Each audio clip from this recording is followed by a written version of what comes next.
Hello friends, आप लोग कैसे हैं? उम्मीद करते हैं आप लोग ठीक होंगे, आप लोग हेल्दी होंगे। फ्रेंड्स, आज एक क्वेश्चन है कि एयरबॉर्न डिजीज क्या होती हैं। एयरबॉर्न डिजीज, इसके बारे में बात करनी है हमें कि एयरबॉर्न डिजीज क्या होती हैं। तो एयरबॉर्न डिजीज ये होती हैं कि बहुत सारे माइक्रोब्स जो होते हैं वो एयर में पाए जाते हैं, और वो जब एयर में पाए जाते हैं तो हम सांस लेते हैं। तो जब सांस लेते हैं तो वो माइक्रोब्स, वो माइक्रो ऑर्गेनिज्म हमारे अंदर चले जाते हैं और वो फिर बीमारियां फैलाते हैं। तो इस तरह से जो बीमारियां होती हैं उनको एयरबॉर्न डिजीज कहा जाता है। आपने जो क्वेश्चन लिखा है उसको पढ़ के हमें ऐसे लगा कि शायद आपको ये डाउट है कि बहुत सारी बीमारियां जो हैं वो एयर से फैलती हैं।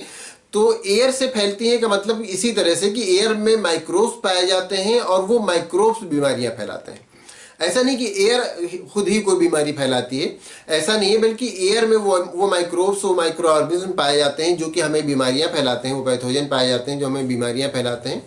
जिस तरह से बहुत कॉमन इसका एग्जाम्पल है निमोनिया, या आप जो कोल्ड होता है, कॉमन कोल्ड, हमें सर्दी हो जाती है, तो ये सब एयरबॉर्न डिजीज की वजह से होती हैं। कोई अगर जिस तरह से जिसको किसी को सर्दी जुकाम हो गया है और अगर वो छींकता है या खांसता है तो वो जो माइक्रोब्स उसके मुंह से बाहर निकलते हैं तो वो एयर में सस्पेंडेड रहते हैं, एयर में लटके रहते हैं, एयर ही में रहते हैं वो।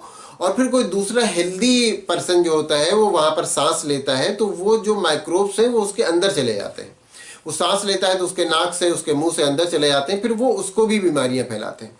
तो इस तरह से जो बीमारियां फैलाती हैं, एयर से जो बीमारियां फैलती हैं इस तरह से कि एयर में माइक्रोब्स पाए जा रहे हैं और वो किसी और पर्सन पर अटैक करें और वो बीमार हो जाए, तो इस तरह की जो डिजीज होती हैं उसको एयरबॉर्न डिजीज कहा जाता है। एयर अपने आप में कुछ ऐसा नहीं कि उसमें वो कोई बीमारी फैला रहा हो, लेकिन एयर में जो पैथोजन पाए जा रहे हैं, बीमारी तो वो पैथोजन ही फैलाएंगे, बीमारी तो वो माइक्रोब्स ही फैलाएंगे, लेकिन वो चूंकि एयर में पाए जाते हैं, एयर में वो सस्पेंडेड रह सकते हैं, तो एयर में पाए जाते हैं, इसीलिए ऐसी बीमारियां जैसे हमने निमोनिया कहा या कॉमन कोल्ड कहा, तो इन सब बीमारियों को कहा जाता है एयरबॉर्न डिजीज। तो एयरबॉर्न डिजीज का यही मतलब है कि एयर में माइक्रोब्स पाए जाए और वो माइक्रोब्स किसी हेल्दी पर्सन के अंदर चले जाए। कोई जो सिक पर्सन है वो उनको बाहर निकाले अपने सांस के थ्रू, अपने छींकने या बात करता है, सांस निकलती है बाहर, जैसा भी है बाहर निकलता है, फिर वो किसी दूसरे हेल्दी पर्सन पर चले जाए, मतलब हेल्दी पर्सन सांस ले और उसके अंदर वो एयर चली जाए तो उससे वो बीमार हो जाए। तो इसी तरह की बीमारियों को एयरबॉर्न डिजीज कहा जाता है। तो उम्मीद करते हैं ये कंफ्यूजन आपका दूर हो गया होगा एयरबॉर्न डिजीज के बारे में कि वो एयर खुद फैलाती है, एयर में माइक्रोब्स पाए जाते हैं तब फैलता है। तो उम्मीद करते हैं आपको अच्छी तरह समझ में आ गया होगा। अगर कोई कंफ्यूजन है या किसी तरह का और कोई क्वेश्चन है तो आप पूछ सकते हैं। Thank you.